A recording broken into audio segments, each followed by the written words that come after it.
NFL Power Rankings heading into week 2. Let's get into it. Coming in at number 8, I've got the Denver Broncos. Look, they were phenomenal in defense. Once again, one of the top defenses of 2024 puts on a clinic in week 1.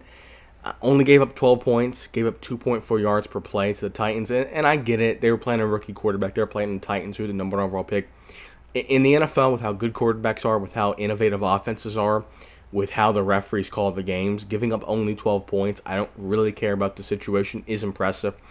The offense does worry me to a degree. I don't think they're explosive enough to win shootouts. And look, when you got a good defense, you don't need to be playing a lot of shootouts. But in the AFC, with Mahomes, with Burrow, with Jackson, with Allen, you're going to need to get into at least one shootout in the playoffs. And I don't think the Broncos are capable to get into that high-scoring game. I still do think they're a tough out. At number 7, their division foe, the Los Angeles Chargers. Phenomenal win in Brazil. They got the job done. They got the monkey off their back. That's a big win. If the Chargers, and I don't know for sure, I think there's a bit of a logjam between the Chargers, Broncos, and Chiefs. That's the order I have them ranked in right now. A bit of a logjam. I'm not totally certain that the Chargers will win this division, but if they're going to do it, if they're going to go on a deep playoff run, if Herbert is going to have playoff success, they needed this game, especially with the lead. That big 3rd and 10 play where Herbert rolled out to the right and picked up the first down to ice the game and slid, that is a big moment. If they end up going on a deep playoff run, that moment is going to be brought up on how they defeated the Chiefs. Technically a home game for the Chargers, but not really. Look, it's in Brazil.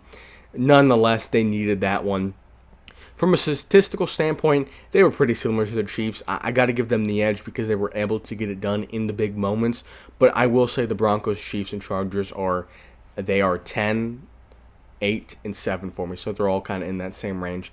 At number 6, I've got the Commanders, the Washington Commanders. Look, I was a little bit lower on the Commanders than most people were, and I was wrong. This Commanders team is legit. They were running the ball 7 yards per carry, excluding Jaden Daniels. I mean, when they're able to run the ball, just traditionally, Jaden Daniels helped them out a lot last year, but they can run the ball with or without Jaden Daniels and be very efficient. We know what Jaden Daniels can do from an efficiency standpoint and just launching the ball down the field with pinpoint accuracy. And the defense, only giving up 6 points, giving up 2 yards per carry. Look, if Washington... if Washington can play that good of defense, and I know the Giants aren't a star-studded offense, but it's kind of the same thing I said with the Broncos defense. Look, giving up 6 points and 12 points respectively in the NFL in 2025, that's impressive. That is impressive. And the Giants have a veteran quarterback with Malik Neighbors and Tyron Tracy. Look, this offense has some talent. And if Washington can pair that run game with that defense with Jane Daniels, they are going to be scary. They are going to be scary. No pun intended with Scary Terry. At number 5, I've got another NFC team. I've got the Tampa Bay Buccaneers. Look, I'm very high on the Bucs. I am very high on the Bucs. When you can pair the best run defense in the NFL, they are phenomenal. Absolutely phenomenal, this Buccaneers run defense. With Baker Mayfield and all those weapons, Emeka Egbuka looked phenomenal. You got Mike Evans, you got Chris Godwin, you got Bucky Irving. And look, the Bucs didn't have a great game. They were anemic on offense to start this game, and they still found a way against a very formidable Michael Penix-led Falcons team to make the comeback late on the road against a division foe. And that's what football's about. Look, you're not going to dominate every team. Sometimes you need to come down 7 points. Sometimes you need to come down 14 points. Sometimes you need to hold on to a lead. And the Buccaneers being able to do that against a very good Falcons team, I believe, that's big. I've got the Buccaneers at 5. At number 4, I've got the Philadelphia Eagles. Look, a lot of people are sleeping on this Philadelphia Eagles team. They're slipping them down the power rankings, which is crazy after a win. And I actually did move them from 3 to 4, not because the Eagles didn't play good. I do think that win is big. I just think the other teams performed better, and they also won. 2 of them won. And look, the Eagles, Jalen Carter spits on Dak Prescott. He gets kicked out. The Cowboys do have a decent offense until the lightning strike, and then nobody scores. Jalen Carter's going to come back. The run defense will be good. The offense is going to be good, very efficient. They're just loaded on offense. I mean, barring an injury to Barkley or Hurts, they're going to be a top 5 offense, top 8 offense. The pass defense is going to be a question mark. Even with Jalen Carter in the lineup, that pass defense is a little suspicious. They lost a lot of guys. You're expecting a lot out of those two second-year players in Quinyon Mitchell and Cooper DeJean, and I don't know if they can do it. But with how good the rest of the team is, they probably aren't going to need the pass defense to be that elite. Now, coming in at number 3, I've got the Buffalo Bills. Look, some people are going to be going in saying they don't like this pick, and I'm going to explain why the Bills are at 3, and maybe even should be 4. Maybe we should flip the Eagles with the Bills.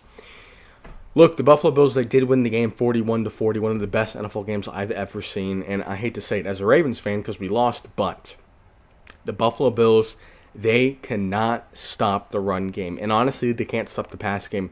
Lamar Jackson, every time he dropped back to pass the football, he was averaging 11 yards, not per completion, per attempt. Every time Lamar or Henry or Hill or anybody ran the football, Rashid Ali, 8 yards per carry, 9 yards per carry, 10 yards per carry. When the other team, when they snap the ball and they're averaging a first down, it's just not sustainable. And look, the Ravens are a good offense, don't get me wrong. But the Chiefs are also a good offense. The Bengals are also a good offense. The Ravens obviously are also a good offense. You can't give up 10 yards per carry. You can't give up 40 points. And there was obviously that turnover late. I'm concerned about this Buffalo Bills defense. And offensively, although they did score 41 points, a lot of those yards and a lot of those points were, it's going to sound crazy because they won the game, but they were in garbage time. Let's be for real. The Ravens were up 15 points. They kind of took their foot off the gas. Bills come back. Ravens answer. Ravens up 15 points again. Ravens kind of take their foot off the gas. Not to say they weren't trying, not to say the Bills didn't earn those yards and earn those points, but to some degree, a lot of those yards were kind of garbage yards. And I think the Bills, they're good, but I still have a lot of question marks with this Buffalo Bills team. At number 2, I've got the Green Bay Packers. Phenomenal Week 1 performance. I was proven right with this pick. I said the Packers would blow out the Lions. I said the Packers would be the best team in the NFC. I said the Packers would represent the NFC. And my predictions look right. This front four is ferocious. Micah Parsons didn't even play that much, and they still were getting to the quarterback at will. Micah Parsons getting double and triple teamed. Everybody's eating on this defensive line. I mean, it's remarkable. It might go down as one of the most sacks in the season, is what I'm projecting.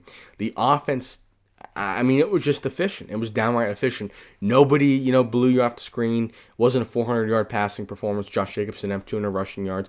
No receiver went crazy. Just efficient offense. Ball control, picking up first downs, just doing enough. Good offense, not great, not risky. When the defense is going to be the best in the NFL and the offense can be top 10, that's a league winner, especially when you have a very competent quarterback in Jordan Love. And at number 1, my power rankings. A lot of people are going to disagree, but I don't care. The Baltimore Ravens are still the best team in the NFL. And I don't think anyone can really disagree with this. They went into Buffalo, and they dominated this football game. I don't think anybody can really say otherwise. The Ravens lost by losing to themselves. Let's be honest.